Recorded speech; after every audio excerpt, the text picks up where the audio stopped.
哟，周杰伦说要听妈妈的话。哎呦，阿母讲爱听老师的话。可是老师说，长大后要听老板的话。不管是谁，都要听医生的话。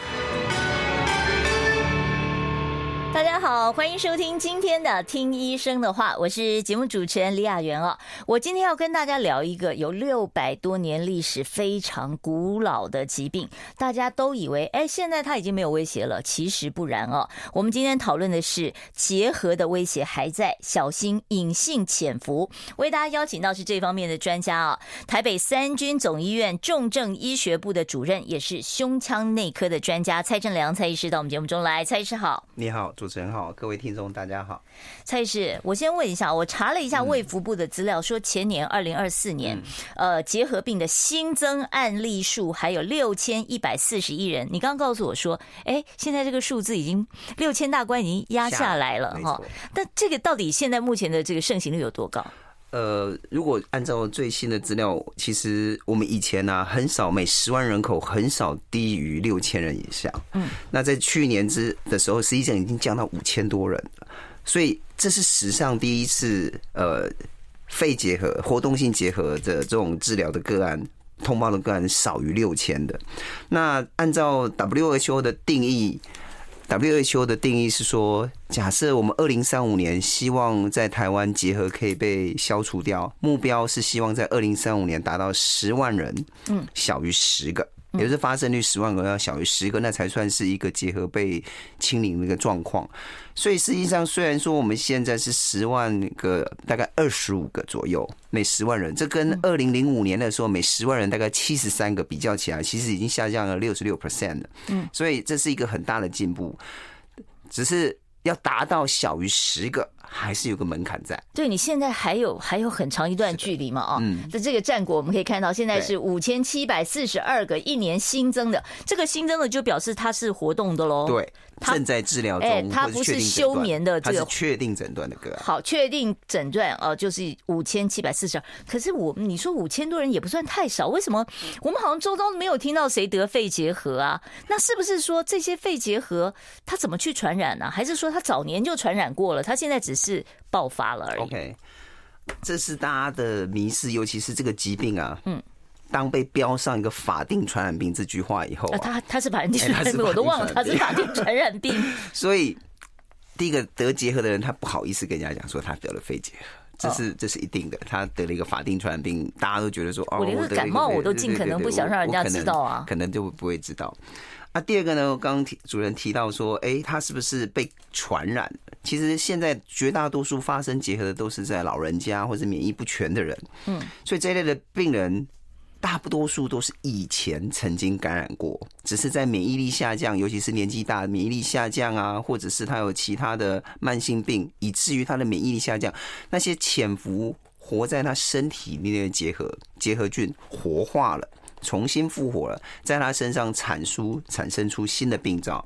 举个例子，他可能本来不会体重下降，他就体重下降；可能没有慢性咳嗽，就开始咳嗽有痰，甚至食欲不振都有可能。所以这类的病人其实来的症状，如果不是非常典型的时候，我们有时候看到的病人，他的症状可能就是慢性咳嗽的，他也不觉得有什么样，根本想不到说我可能会是结核嘛。你如果没有去照个 X 光片，这也是为什么以前的年代我们会有什么防劳车到处开，每个人来上来照 X 光片。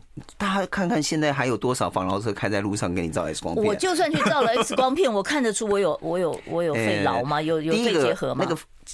防劳车上面的片子是小片，所以它的影像是小的，解析度是差的，所以他只能做初步的筛检。如果他看到疑似的个案，他会寄通知，请你去做大片的。对，所以大片是什么？就是大张的 X 光片，不是大张的 X 光片。防劳车上那个辐射剂量不太够，而且解析度不太好。所以光是防劳车，或者是我们现在做一般健检说到处开的那个车，是看不出来的。不太行。好，那这样听起来的话，就是那这个结核菌，它是不是就像我们讲的那个水痘？你小时候长过水痘，你将来它就潜伏在你的神经节里面，哪一天你看你弱了，它就跑出来作乱，就会变成带状疱疹，是这个意思吗？是啊，我觉得你是不是医学院毕业的？学士后医科赶快去考，是这个概念吗？是，所以结核菌也是那种杀不死、杀不干净的吗？是。但是它不是每一个人都杀不死，它跟那个水痘又有一点不太一样。其实绝大多数你被接触到活动性结，或者你碰到这个细菌，绝大多数人70%到80%就直接就清零了，你真的就会把它清干净，不见得会潜伏在身上。但是少数20%到30% 的人，他可能感染了，但是他身体清除不干净。他当时没有症状就是了，没有症状，他或许的症状一开始也像感冒一样。但是它就清不掉，也就留在身上某个地方，最常见的是淋巴结这些位置，它就休眠在那边，等待有一天卷土重来，在你免疫力下降的时候，它就复发了。好坏啊，是，这是坏东西。好，那现在对于这个结核菌哦，有没有一个什么快筛？你说我身体里面有没有潜伏，我也不知道啊。有没有什么像那个流感一样，刮2下就可以快筛出来的，或验个血就验得出来？以前呢，我们都觉得说，做有一个就叫做皮肤菌素测试，就是说在皮肤下面打一个结核菌素，然后过一段时间看你那个反应圈圈有多大，对，来决定说你是不是有感染结核，它不准。所以其实这个方法在成年人，尤其是我们打过卡介苗的人，这个方法实际上的准确性并不高。那目前有一个比较精准的方法，就是如果你真的是感染过，我们利用的是免疫系统会认识这个，然后针对这个结核菌里面的特定的病原，它会释放出一个 interferon gamma 干扰素的这种反应。所以它其实不是测结核菌，它测的是抽你的血出来，去测里面的淋巴球，叫做 T 淋巴球。针对这个特定结核特有的病原，看它的反应。因为它反应出来是，它会释放出这样干扰素，表示你的细胞曾经暴露在这个情况下，你会释放这样的东西，我们才认定你曾经感染过结核。那这可以解释为抗体吗？也不是，它不是抗体，它是一个结核菌跟一般的抗体最大的不一样，就是这个，对 IgRA。这个念我们叫 IgRA 哈，它的这个抽血检验是的。所以这个抽血也不是当场我一抽出来就看出来，抽出来它必须要把它培养嘛，它要纯化出你的淋巴球，然后再加入特定的抗原来看它释放干扰素的能力。那这个检验成本就很高了嘛，很高，而且3000多块，如果你要自费做的话。哇，要3000，至少3000多块钱。好，刚才你提到卡介苗，我就记得了。我记得我以前打卡介苗，那个烂了好久，是痛得要命，对不对？没错。然后现在宝宝听说学龄前就全部都打过卡介苗，是。那卡介苗不就是防结核菌的？为什么还会有人？这个就是大家可能误解的一件事情。第一个，卡介苗它是预防婴幼儿的重症。所谓的重症是结核菌在肺部的结合以外，它其实在免疫不全或者免疫功能还没发展健全的情况下的时候，它会跑到肺部以外的地方。像小孩子，他的大脑屏障还没有成熟，他就很能跑到脑膜去了，变成脑膜炎。大家也知道，小孩子如果一产生脑膜炎，日后的并发症后遗症是非常多的。所以这样子的状况，婴幼儿对于甚至这样免疫功能不好的时候，这个结核菌还可能全身到处跑，变成是弥漫性的结核菌，可能跑到血里面，跑到淋巴结去，跑到皮肤都有机会。所以在免疫功能不好的病人产生的这种结核，尤其是婴幼儿，打卡介苗是要预防，它不是让他不感染，而是如果他就算暴露感染以后，它可以减少重症的机会，尤其是脑膜炎或者是弥漫性我们叫树状的结核。所以换句话说，卡介苗不是保你长大了不得肺结核，它只是保你小时候不要发生严重结核。我记得我那天还在办公室问我说，为什么我那个年代好像是小学毕业前还要打第二次？对，那现在怎么都不用了呢？这有几个反应。第一个就是它对成年人，其实保护力并不好。第二个呢，成年人不会有重症吗？是这意思吗？几率小，因为我们血脑屏障长回来了，所以产生这种比较严重的结核其实是不容易的。第二个呢，研究告诉我们，打第二针其实没有增加额外的保护力。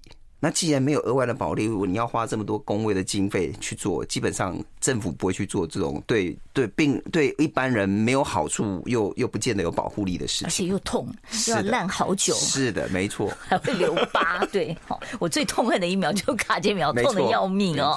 好，那这个卡介苗其实它不是防肺结核，所以我们长大了、成年了，即便我现在都没有任何抗体了，我也不需要再去接种卡介苗。但是你知道吗？有一些国家是不打卡介苗的啊，就像说，假设你今天在这个环境里面发生结核病的几率是很低的，就像我刚刚跟你说，假设今天台湾我们10万人口盛行率小于10个以下，就等于清零了嘛。没有的情况下的时候，你为什么要让他打这个卡介苗？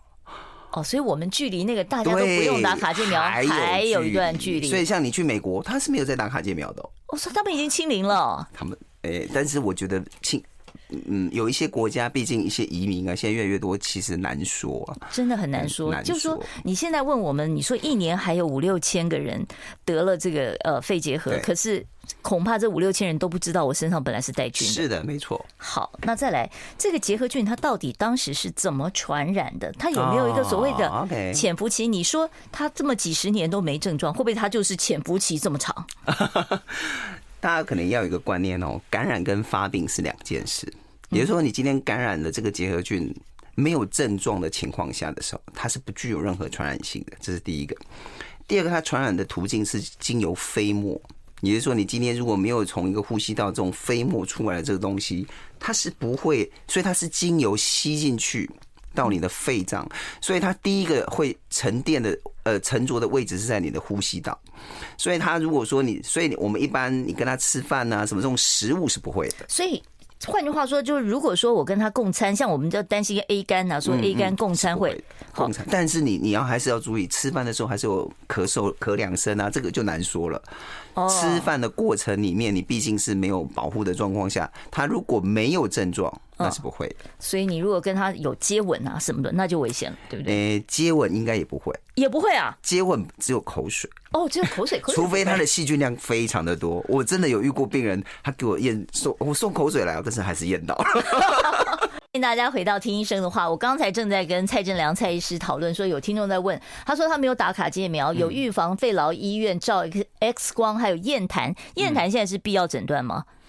是因为你是不是有传染性，痰是决定一切。然后他说 X 光说是你肺部有一个旧的伤疤，但是验痰又没有给我后续的通知了，那我还需要追踪吗？这里分2件事情哦。第一个啊，很多人是因为体检意外发现 X 光片有异常。好，那这个 X 光片所谓的异常是怎么样？就是像他这位听众，他就说他有结疤，是疤痕组织这类的。其实疤痕组织代表的是曾经受过伤，这个伤在肺留下了疤痕。那我们一般肺结核留下的疤痕，绝大多数在肺间的位置。那这些疤痕组织绝大多数，如果你没有症状的时候，它就自己痊愈。筛检才看到异常，那它会不会已经钙化了，变一个白点了、白燥啊？我们刚刚也提到了，有一些人虽然是这样，在以前我们就觉得说这样的病人是不是就直接就开药给他吃药了？有人很过头的，就是你这个是结核，我给你吃药。但是现在的公卫的角度是，我没有证据看到细菌之前，或者是我们没有任何证实证据说你是一个活动性的肺结核。我们是不会建议你去吃这个药的，所以确定诊断很重要。所以这里验痰就是一个必要措施。那刚刚这位听众说，那我没有接到通知，我还需要追踪吗？没有接到通知表示是好事。No news is good news。因为它是法定传染病，它只要是结核，防疫单位一定会找到你。对，他的上穷碧落下黄泉一定会死盯着你，而且每天都会派人来叫你吃药，对不对？好，所以不用担心。那他还要追踪吗？一般来说啊，这种在台湾的确有做一个健保资料库的研究，发现这种疤痕组织未来会产生癌症的风险。有一些研究会发现说，它跟肺癌好像有一些关联性，有一点关联性，但是因果关系不清楚，所以。就一个肺部的异常的角度，我觉得一段时间照张 X 光片是 OK 的，照 X 光就可以了。对，其他的有症状就要验痰，不用去做那个什么 IGRA 的抽血检验了。这个我觉得，如果说你真的曾经有所谓的接触史，在你的印象里，我阿公以前好像有得过结核哦，你自己担心说你有潜伏结核的感染的风险，你又觉得说你可能未来会担心会有复发的风险，的确可以自费去验个 IGRA。好，那这个结核杆菌它在空气里面，就是说如果今天我们刚好运气不好，就碰到那个复发的这种病人，他的这个什么飞沫啊什么的，在掉在物品上面，我摸到没有关系，对不对？你只要不是吸进去的都不会。不要吸进去，都不会。好，那肺结核有接触就一定会被传染吗？不一定吗？不一定。好，那这个接触距离所谓的飞沫飞多远？其实结核菌哦，它没有我们想象的那么的顽强，实际上它很害怕紫外线。非常害怕紫外线，所以我们一般的清消，如果说你的房间没有一定可以有照得到太阳，不能够开窗，其实开紫外线灯其实效果还不错，所以你可以用紫外线灯去清除这样的结核菌是 OK 的，这是第一个。第二个就是说接触到。它不像 COVID， 不像说我们摸了手，那摸了鼻子，对啊，说眼睛都会感传染，悬浮在空气里面，所以空气流通是很重要。所以你空气不流通，让你有机会吸到这样的病菌。就举个例子，好像 KTV 啊这种密闭的环境，然后又没有晒到太阳啊，然后这个，我就觉得，如果你来的人又比较复杂一点，绝大多数大概它可以在一般的空气1天到2天是躲不到的。Okay. 但是你只要不是被吸进去是没有什么关系的。好，所以其实听起来它也没有那么容易被传染嘛，对不对？更重要的是，我们接触到了也不见得会被感染。我们身体里面的第一线的抵抗力，大部分都把它清除掉。将近70% 的病人，一般正常人就把它清除掉，连躲在淋巴结变成潜伏结核的机会都有可能被清除掉。真正会变成潜伏结核的人，可能是接触到这样的可能20% 到30% 的。我问一下蔡医师，既然说结核菌它全身上下都可能藏嘛，那它有症状的是只有肺吗？会不会有其他的地方也藏了结核菌，它同时就一起爆发了？有可能，但是我们必须说的是，它感染的途径从呼吸道到肺，再从肺到淋巴结，绝大多数它就卡在淋巴结为主。所以如果说它今天会跑到身体的其他地方，代表了几件事情，就是它的免疫力是不好的。它才有机会被淋巴结都逃掉，跑到身体其他的部位，所以会发生。这也是为什么这几年来有一些在使用，尤其是风湿免疫科的病人，他在使用生物制剂，他会刻意把一些免疫反应给压制下来。这种情况下，就会让他原来在潜伏在淋巴结，让他本来看守的功能没有的时候，就跑出去。就比方说，你是红斑性狼疮的患者，类风湿性关节炎的患者，你有这些过敏免疫风湿疾病，所以我们打这些针是要先去检测 IgG。哦，真的啊？是的。哦，所以过敏免疫风湿科就会安排你先去。对，你在打这个针的时候，他会请你先去测 IgG。哦，如果说这个是阳性反应的话，就得要先处理这个，先考虑把潜伏结核控制好。潜伏结核控制好，然后再做后续的。当然可以同步一起来。听说小孩子特别容易感染，是不是？是的，因为小孩子的我们也知道，刚出生的时候免疫力还没有健全。你这个小孩子是指刚出生？刚出生。哦，刚出生的时候他什么免疫力都没有，所以而且啊，像婴幼儿感染暴露在结核菌的时候，我们刚刚说的正常清除的能力并不像成人年那么好，像我们可能有70% 到80% 都可以不会变成潜伏结核，但是小孩子不一样，小孩子5岁以前，你可能接触之后有40% 到50% 就会变成潜伏结核了。所以你刚好小 baby 在，你如果刚好阿公他可能是一个开放性结核，然后他接触了，就我们平常的大人不见得会变潜伏结核，但是那个小 baby 有可能。所以现在在医院里面，如果一旦抓到有这个开放性结核的患者，需要让他进入负压隔离病房隔离2个礼拜，等你没有传染性再出来嘛？我觉得这个应该是决定在几个面向啊。第一个就是家里的环境有没有办法做到隔离的环境。就是他单独一间。对，如果你必须要有单独的卫浴、单独的空间，在你的房间里面，他或许不需要戴口罩，但是离开他的房间的时候，他不需要戴到什么 N95，他只要戴一般的口罩、外科口罩就可以了。如果你可以提供这样子的隔离的环境，其实再加上规则的服药，是不是一定要住在负压隔离病房？倒不是绝对。我们绝大多数的负压隔离病房会使用，绝大多数说是吃药的时候有副作用，他必须要住院监测调整药物，或者是他的结核菌太严重，严重到他的临床上的症状太厉害。我这边跟大家分享一个个案好了，我曾经有遇到一个个案，是一个他本来就有肺纤维化的病人，那他有一次发生肺炎住院，甚至呼吸衰竭。后来才发现验出了结核菌，但他也知道，因为他的肺纤维化，肺本来就是花花的，看不出这个样子，他有肺结核。但是后来他因为有肺结核，所以他就必须要隔离在负压隔离病房里面，他整整住了半年。半年，这个这么难治啊？因为他第一个他免疫力不好，他有肺纤维化，氧气又不好，他又吃了类固醇。所以他在免疫力不全的情况下，他的状况就非常难处理。是，好，我们要稍微休息一下啊，待会儿呢，我再继续跟我们今天的来宾，三军总医院重症医学部的主任，也是一位胸腔内科的专家。所以你如果说你有慢性阻塞性肺病，什么肺气肿啊，或者是呢有气喘啊，你都可以在我们的留言板留下你的问题。我们邀请到的是蔡正良医师。欢迎大家回到我们中广听医生的话。我们今天跟大家讨论的这个话题是你可能不知道，也许你身上带有结核菌，所谓的潜伏性的结核。这个潜伏性的结核，也许就像我们刚刚讲的就是你小时候得过水痘，你长大了，也许哪一天免疫力差了，你就冒出来了啊。所以呢，不要以为说肺结核离我们是遥不可及，其实每年还有5-6千人感染啊。我们今天呢，为大家邀请到的是三军总医院重症医学部的主任，同时也是胸腔内科的专家蔡正良蔡医师。刚刚蔡医师提醒我说，我们胸腔内科现在最主力在怎么讲？治疗的是肺癌，所以你们对于肺癌有任何疑虑，把握今天这个机会，可以在留言板提出问题来问蔡主任啊。主任，我们刚才讲到了，就是说这个肺结核有可能是你其实已经潜伏在身上很久了。目前看起来哪些人会是你们那个 IGRA 就是要测你身上有没有潜伏菌的这个高危险群，大概是哪些人？其实现在政府疾管局它有推行一些这样子的计划，那主要的3大族群，第一大族群就是洗肾的病患，他肾不好跟他的肺有什么关系？我们知道洗肾的病人，他其实免疫力就等于不太好，甚至洗肾的病人，甚至有时候发烧都是大事，他感染都不见得会发烧。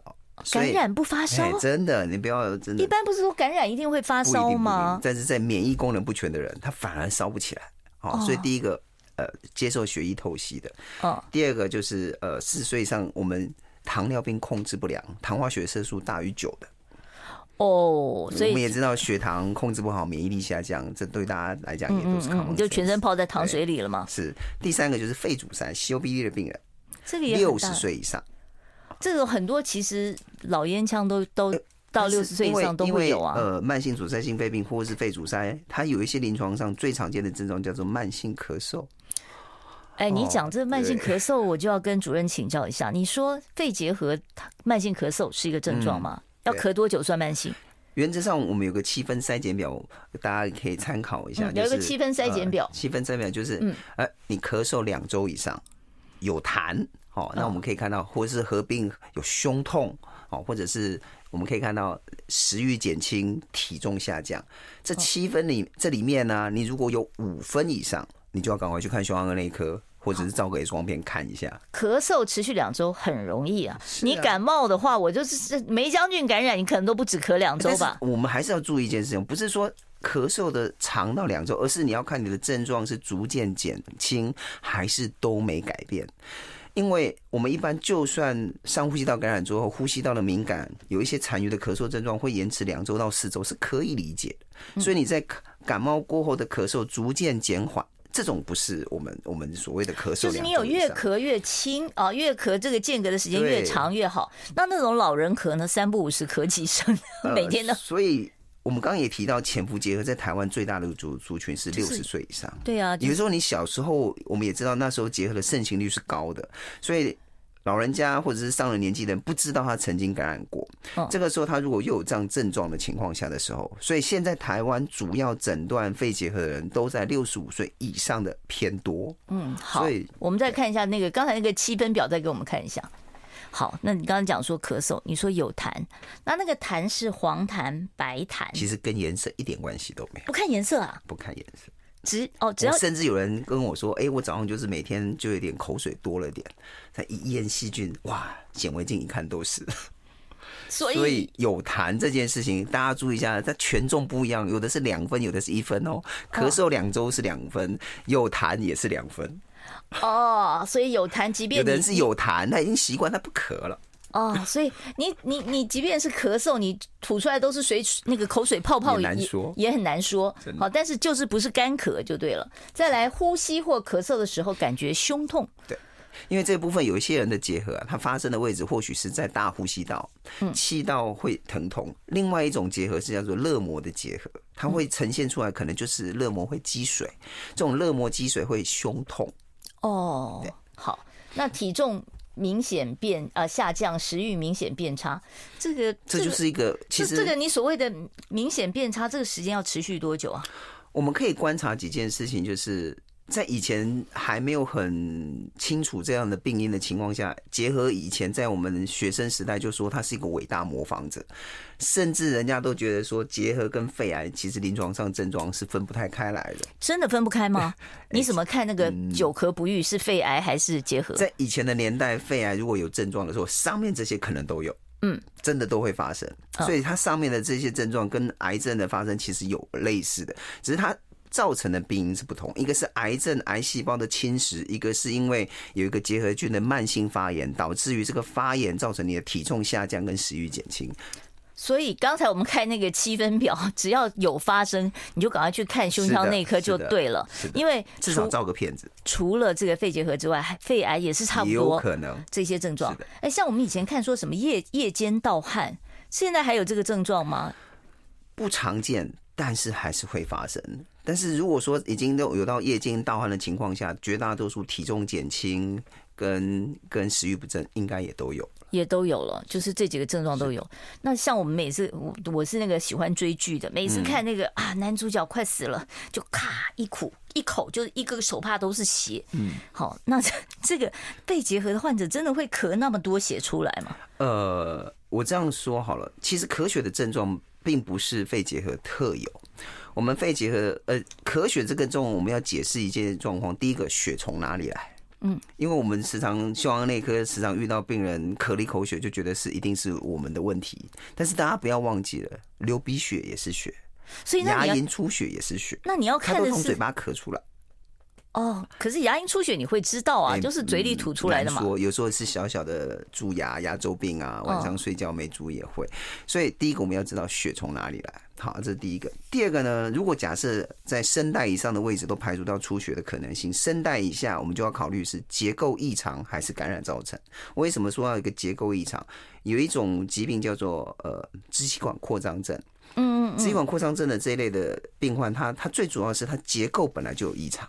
这个有异常的情况下，它可能一些风吹草动，或者是举个例子，最常见的就是空气太干燥，以致黏膜破损，它就咳血了。好，这是另外还有一个状况是临床上现在尤其是有心血管疾病的病人要注意的，或者有在吃抗凝血剂的。你可能今天吃了一个抗凝血剂，正常人可能就算有咳血一下子就好，但是你吃了抗凝血剂，你咳你的黏膜破损就是不会愈合，所以你就一直咳血。那到底是鹅毛一样的一丝血，还是一滩血？现在肺结核咳血已经是很少了，所以咳血的话已经不太常见了啊。好，我们待会儿再继续来讨论肺结核的相关问题。当然有胸腔内科可以回答的，特别是肺癌呀，或者是阻塞性肺病都可以提出来。好，欢迎大家回到我们中广听医生的话。我今天邀请到的是三军总医院重症医学部的主任、胸腔内科的专家蔡正良蔡医师哦。我们在聊的话题呢是结核的威胁还在哦，你要小心有所谓的隐性的潜伏性的结核菌，其实还藏在你的身体里。它在你反应就是整个免疫能力比较差的时候，它会是冒出来的。这是我们现在最要预防的这一群人嘛。它一旦冒出来，它会出现哪些症状？就是咳嗽。我应该要解释一下为什么现在的国家的政策要改成去找到潜伏结核的这一块，因为我们刚刚也提到，从2005年到现在，其实结核的发生率下降了66%，但是要达到 WHO 小于10万个人10个以下，还是有个目标。但是我们如何减少它的盛行率，最主要就是减少这个疾病的发作，发病以后才会有传染性。但它的因果是这样，你必须发病，你才会传染给别人。而且你发病2个礼拜以后，你就没有传染性了，对不对？发病2个，吃药2个礼拜。是吃药2个礼拜。你没有吃药，你还是就一直有传染性。对，所以我们怎么样找到这些黑素，或者是你曾经隐藏这种潜伏结核，你不要让它发生，变成真正的是活动性结核去传染给别人，这绝对是防疫政策必要的措施。你没有做到这个措施，你自然这个盛行率就不可能会下降。所以潜伏结核最主要就是找出这些潜伏的高危险群。那这些高危险群，因为免疫功能，我们刚刚已经提到，大概30% 的人，他可能会暴露之后被感染。我们现在感染就是他变成潜伏结核，但是没有症状，跟着他一辈子，等到有一天年纪大了，或者是他免疫功能不好，或者是他有在吃免疫制剂，或者是洗肾、糖尿病控制不良，这个时候结核菌就发作了。这个时候发作，绝大多数将近80%到90%以上还是从呼吸道开始。这也是为什么刚刚7分筛检法里面给大家看到，就是你们有久咳不愈，对。你可能发生的时候，还是从 X 光面可能可以看到一些典型的病灶，它可以是以肺炎的呈现。它跟一般急性肺炎最大的不同就是，它不像急性肺炎来的又急又猛，因为它本身就是一个相对慢慢长、慢慢去侵蚀你一个状况。它可能是累积一段时间，日积月累，可能是好几周，慢慢越来越恶化。这也是我刚刚为什么提到说，它有可能跟肺癌有时候你会搞不太清楚，但是在影像上我们还是可以做一些初步的鉴别。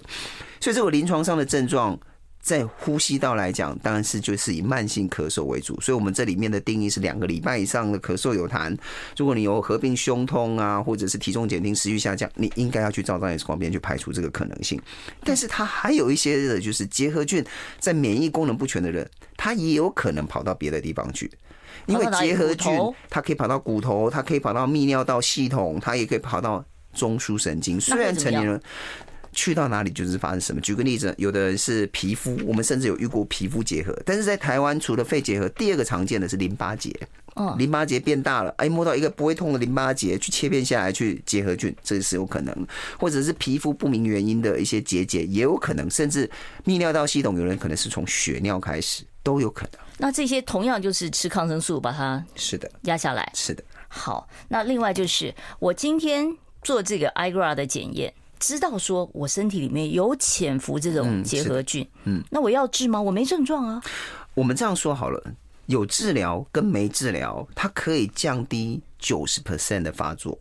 也就是说，你 IGRA 是阳性，实证医学告诉我们，如果你吃预防发作的药，你可以降低 90%， 你未来变成开放性结核或是活动性结核，所以它是符合成本的。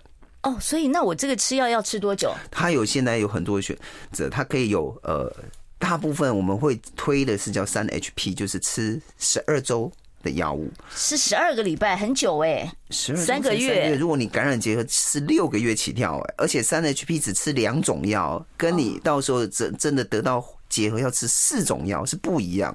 我记得前几年好像是说有看到一条新闻是说，反正有一个什么学校里面发生了1例的开放性结核的案例，然后都要预防性的投药，接触者都要预防性投药，是不是有这样子的需要？一旦发现一个的话，如果现在的政策是说，如果说你今天是在暴露结核，我们要定义一下你的暴露的风险。暴露的风险当然就是在密闭空间里面，就是同住家人，或者是你一天有跟他接触超过8个小时以上，就是累积在一起，你会超过40个小时以上，我们就觉得你应该接触的风险应该是高的，这样子的族群应该是要筛检。所以这样子的接触史去推广到全校，我是觉得稍微过头了。没有全校了，我记得好像是就是至少他同班的还是是因为你看同班，你这样4周，现在我们一般的做法会去测 IGRA， 所以如果说在2岁以前 IGRA 其实不太准，但是2岁到5岁 IGRA 或者是皮肤菌素测试都有，但是2岁以上其实也可以用 IGRA。2岁以上我们抽血IGRA 是阳性的时候去投药，我觉得才是比较精准的做法。好，所以是如果一旦你发现你在做这个 IGRA 检测，高危险群公费帮你做 IGRA 检测出来说你身体里面有潜藏结核菌，那你就吃这个12个礼拜的药，有1个月的，有12周的，有4个月的，有9个月的，按照不同的药物的剂量多少，其实它的疗程是不同的，这是要跟医生讨论你希望是哪一种。那我吃完了这么长一段时间的药以后，我是不是我身体就没有这个菌了？我就以后从此 safe 平安了，不会再。我刚刚就说你有 90%， 你还是有剩下的 10% 啊，还是没有杀干净啊。你有10% 的人，并不是说10%在你身上10%，而是有10%的人还是有可能会还是有，是的。好，所以这个就是预防性。所以如果你们一旦抓到阳性的，还是会希望他乖乖的吃药，吃一段时间，然后把这个可能性降到最低就是了。在公卫端，我们都希望任何一个个案不会发生。你不会发生之后，代表的是你未来不会发病，不会发病就不会传染。好，那如果说今天真的这些高危险群他发病了，被发现了他是肺结核的患者，那我们的这个治疗上面，这个用药又需要多长的时间呢？标准的治疗至少要6个月，每天吃药吃6个月，每天吃药，但是这里面有几个状况我们要考虑。第一个呢，就是这个细菌验出来之后，它有没有抗药性？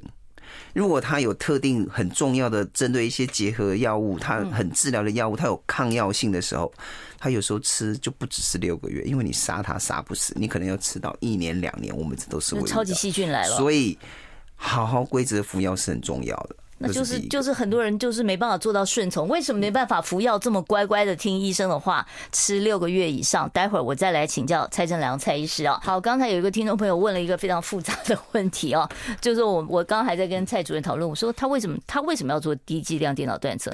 现在低剂量电脑断层，很多人因为政府宣导的很厉害嘛，很多人都愿意自费去做，有没有意义啊？我们现在其实肺癌早期做低辐射电脑断层，去早期发现、早期治疗，在我们的传统观念，没错，都是这样。但是我们要考虑一件事情，就是这个病灶本身的活性是如何。如果这个活性本身是极低的，就在像是我们在以前我们在学生年代的时候，曾经有一种癌细胞，它可能你发现它看到这样的病灶，你可能10年它都不会变。但是它真的是不好的细胞，是没有错。那我还是应该除恶务尽啊，我赶快把它处理掉啊。所以有的观念就是，如果你可以只有一个病灶，你确定是这样，你早点把它拿掉，不会再发生，当然是没有问题。但是把它拿掉之后不会再发生，这句话应该没有什么医生敢说得出来，这是第一个。第二个，手术本身随着手术的技术的进步，所以很多人的确就是做到除恶务尽，但是不要忘记，你结构改变，一些症状也会跟着来。你肺切掉，有的人本来不会咳嗽，功能会差一点，不，功能倒是其次，肺活量会变差。刚开完刀，肺活量我倒觉得有限度的情况下，大部分都会回来。但是你开完刀结构的改变，有的人可能不会咳嗽都会咳嗽了，有人本来不会胸痛，开始天气变化会有改变，会有一些症状，所以也不见得说开这个刀完全不会有任何的后遗症，毕竟你的结构改变了。所以如果说我们今天做低剂量电脑断层，发现肺部有结节、有白点，我不一定要。就是我觉得要找专家帮你判读一下这个病灶的风险，什么风险？有没有恶化转移的风险？如果它没有恶化转移的风险，其实就是要说清楚讲明白，让你因为有的人觉得说有一个东西在里面，我就是睡不着觉，就算它很小，就算它10年以后都不会改变，我还是会睡不着。但是还是有人，这个时候在医生没有办法解决，或者是告诉你的这个风险你没有办法承担的情况下，他还是会去开刀。就是你医病之间要很充分的沟通，让你知道说，你如果把它拿掉，你的肺功能多多少少会受点影响。然后如果你不拿掉的话，你的风险是如何？该如何去追踪或者是处理？因为我们还是看到有好几颗，我们现在已经遇到有病人看到好几颗毛玻璃，肺已经开了2次3次了，这个还是有，但是开了2次3次，你也知道他生活一定会有一些影响。对，就是其实能不动刀最不好，最好就是你还是不要动刀。但是当然风险存在的时候，风险如果太高，你还是要动。是的。好，那我们再回到我们刚才讲的这个肺结核的这个治疗，为什么现在政府还要派人？这个有所谓一个都治计划，就是每天去盯着你吃药，这不是很浪费人力吗？那为什么呢？为什么大家不肯吃？是副作用太多，还是疗程太长？这里面有几个，一个就是以前大家都觉得这个都治关怀员啊，好像老是有个人来敲你门，被 label 了。我好像有什么问题，让别的街坊邻居觉得我有病，或者就像说大家都会不太好意思说我得了肺结核这件事情。所以，但是大家有一个观念就是，他们会穿制服进去啊？不会啦，这些关怀员其实是最主要是来关心，确保药物有服用，更重要是他能够帮你反应去了解你身上的症状跟结合的关系是如何。毕竟这个药物多的情况下，尤其是这些药物绝大多数吃的很多副作用会跟着来。举个例子哈，有的人会累，因为它经过肝代谢，所以有人吃了药会很累。那我如果肝不好，我还能吃这个药吗？所以要监测。所以你肝功能一直要保持监测。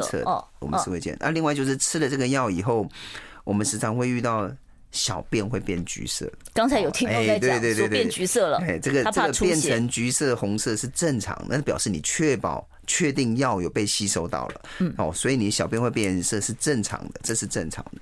第二个呢，有一些人吃了这个药，它有一些成分会造成一些神经发炎，可能会有一些手麻之类的，所以有时候我们会补充维他命 B6。那这个是不是我停药就好了呢？对，我可能，但是我们甚至会补充一些维他命 B6，避免这种神经炎的发生。那也有一些，其中有一些药物可能会让你的验尿酸会偏高，尤其是在前面治疗2个月，如果有痛风病史的病人，或者是真的因为尿酸过高，我们有时候要控制尿酸的症状。甚至有一些痛风发作了，对不对？对，还有一些副作用，可能像说有的人会影响视网膜，造成一些变色力或是视觉上的改变。我们也是需要有人去关心，是了解它的副作用。像那个视网膜变色力的改变变差了，那这个会好吗？说我停药就会好了，是不是？所以换句话说，我所有看到这么多的不舒服、不愉快，都是在用药期间的不愉快。是的，但是停药了就能好了。好，这也是为什么因为不舒服，有的人就选择不再吃药了。那这边就有一个听众在问啊，他说我要连续吃半年以上吗？我一天都不能漏掉吗？万一我忘了吃一天，我会怎么样？其实你忘掉一天是没有关系的，然后你绝大多数我们就会往后再延一天。也就是说，你可能180天，你中间的第135天，那一天你可能就吃到181天，就那一天断掉一颗难免的，我们觉得是不用太紧张，不会因为那一天3天打鱼2天晒网，今天想到就吃了，那会怎么样？我们最怕的就是结核菌为什么这么复杂？为什么治疗这么复杂？为什么一次要用到4种药以上？最重要的是就是这个药不容易杀死，它容易休眠。好，这第一个。第二个呢，我们最不希望发生的就是抗药性。当它产生抗药性的时候，治疗就很困难，它就变成一个超级细菌了。是的，超级结核菌现在有药可以治吗？就是那种多种抗药性的。有细菌，但是效能都不如原来的结核菌的药物来得好。也就是说，后面就算是针对这些有抗药性的细菌去发展这些药，这有几个困扰。第一个，它可能需要用打针的，它可能已经不是能用吃的，可能要用注射的。第二个，它的效果跟副作用也不见得会比较轻。更重要的是，它治疗的疗程要更久。